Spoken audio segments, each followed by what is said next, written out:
महोदय, आपको ज्ञात है कि उत्तराखंड के बच्चे आजकल अपने हकों की लड़ाई पूरे उत्तराखंड में सड़कों पर लड़ रहे हैं।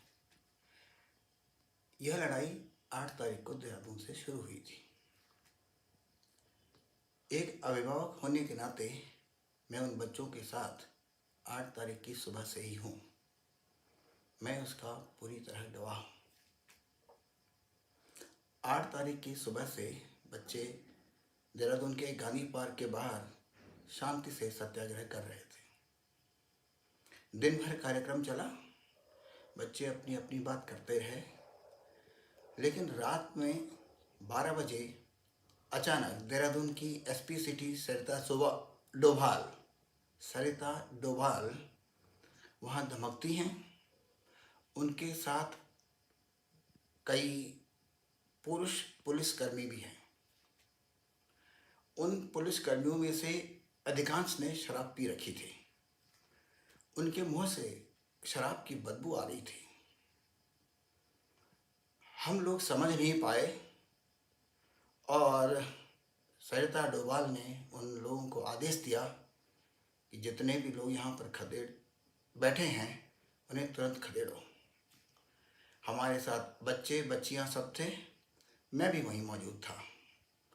पुलिस ने बेरहमी से घसीटना शुरू किया और ये तक कर दिया कि हमारी जो बेटियां थी उनके शरीर को अनाप शनाप तरीके से पकड़कर घसीटा और एक गाड़ी में फेंक दिया। थोड़ी देर बाद हमारी बेटी ने हमें बताया कि एक पुलिसकर्मी, उसकी प्लेट पे शाह लिखा था, उसने एक सोने का कुंडल पहना हुआ था और उसके 3 स्टार थे। उसने ये तक हद लांघ दी कि वह अपना मुंह उस बेटी के मुंह तक ले आया था। बड़ी मुश्किल से उस बेटी ने अपनी उस खतरनाक स्थिति से अपने आप को बचाया। कोई भी महिला पुलिसकर्मी सरिता डोभाल के अलावा वहाँ नहीं थी।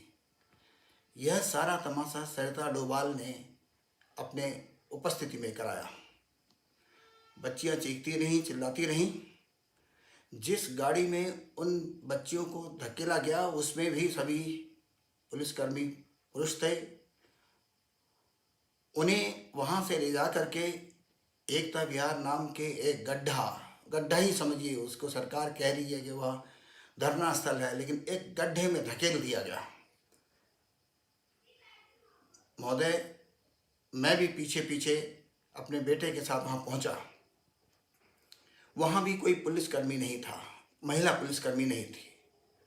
और ये मान के चलिए कि किन परिस्थितियों में बच्चे वहाँ थे। रात गुजरी।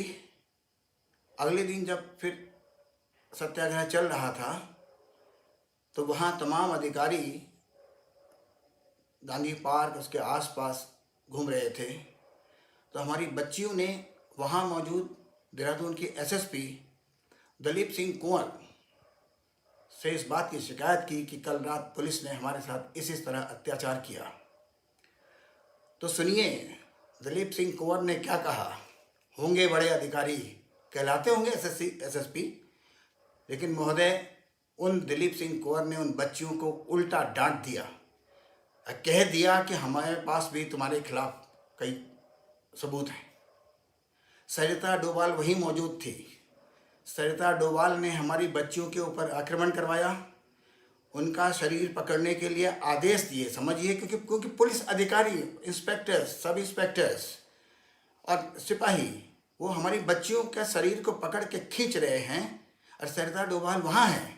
इसका मतलब सरिता डोभाल की पूरी अनुमति से हमारी बच्चियों के साथ यह सब कांड हुआ और सरिता डोभाल वहीं पर हैं और एसएसपी से हमारी बेटियां शिकायत करती हैं और एसएसपी उल्टा हमारी बेटियों को हड़काते हैं।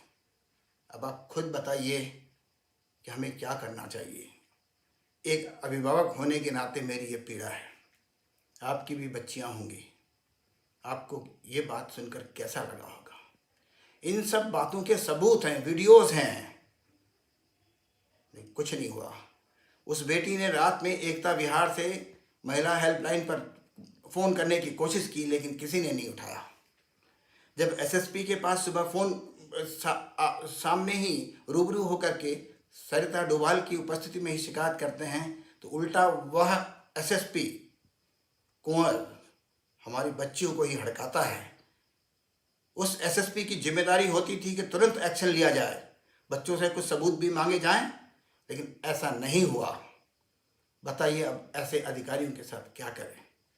एक अधिकारी अपना मुंह लेकर के हमारी बेटी के मुंह में डालना चाहता है। एक हमारी उत्तराखंड की बेटी सरिता डोभाल एसपी बनी है, हमें गर्व होता था आज तक। आज शर्म आती है कि वह हमारी बच्चियों के साथ ऐसा होता देख रही थी, यहाँ तक कि उसके लिए आदेश दे रही थी। आप खुद समझ जाइए कि क्या हो रहा है। जो बच्चे हैं, लड़के हैं, उन्हें कितनी पीड़ा हुई होगी। उन्होंने जब सुना होगा उन्हें कितनी पीड़ा हुई होगी। मैं एक अभिभावक हूँ, मैं उस समय लगातार उपस्थित था, रात में भी था, कल भी दिन भर था। बड़ा दुख होता है। कुछ अभिभावक वहाँ पर आए थे, लेकिन कई अभिभावक अभी भी घरों में सोए हुए हैं। उन्हें लगता होगा कि उनकी बेटियां सुरक्षित हैं। नहीं महोदय, बेटियां सुरक्षित नहीं हैं। अधिकारी लोग आपकी बेटियों को नोच देंगे या दूसरों से नोचवा देंगे। हम तो सड़कों पे हैं, अपने बच्चों को जैसे तैसे बचा देंगे, लेकिन जो घर में सोए हुए हैं उनके बेटे बेटियों का क्या होगा। और यहाँ तो मुझे ऐसी उम्मीद है कि जिन अधिकारियों के मैंने नाम लिए हैं उन्हें हो सकता है थोड़े दिन बाद बड़े पुरस्कार से सम्मानित किया जाएगा। ऐसा मैं क्यों कह रहा हूँ, उसका उदाहरण एक है। हमारे उत्तराखंड की महिलाओं, माताओं, बहनों और बेटियों का जिन्होंने बलात्कार किया था, दुराचार किया था, उन्हें मार डाला था रामपुर तराह में। उस सरकार के मुखिया मुलायम सिंह यादव को भारत सरकार ने पद्म विभूषण से नवाजा है। समझ लीजिए, उत्तराखंड की महिलाओं के साथ दुराचार करने वाली सरकार के मुखिया मुलायम सिंह यादव को हमारे यशस्वी प्रधानमंत्री नरेंद्र मोदी जी ने पद्म विभूषण से नवाजा है। अब कुछ दिन बाद सुन लीजिएगा कि आपके बच्चों की जो जितनी पिटाई करेगा, आपकी बच्चियों के साथ जो जितना दुराचार करेगा, उन्हें सम्मानित किया जाएगा। समय से पहले प्रमोशन भी दिया जाएगा और उन्हें यशस्वी कहा जाएगा। मैं ज़्यादा कुछ नहीं कहना चाहता। मेरे बस में होता तो मैं इन सारे अधिकारियों को तुरंत जेल में भिजवा देता, लेकिन मैं नहीं कर सकता। मेरी कोई हैसियत नहीं है। मैं तो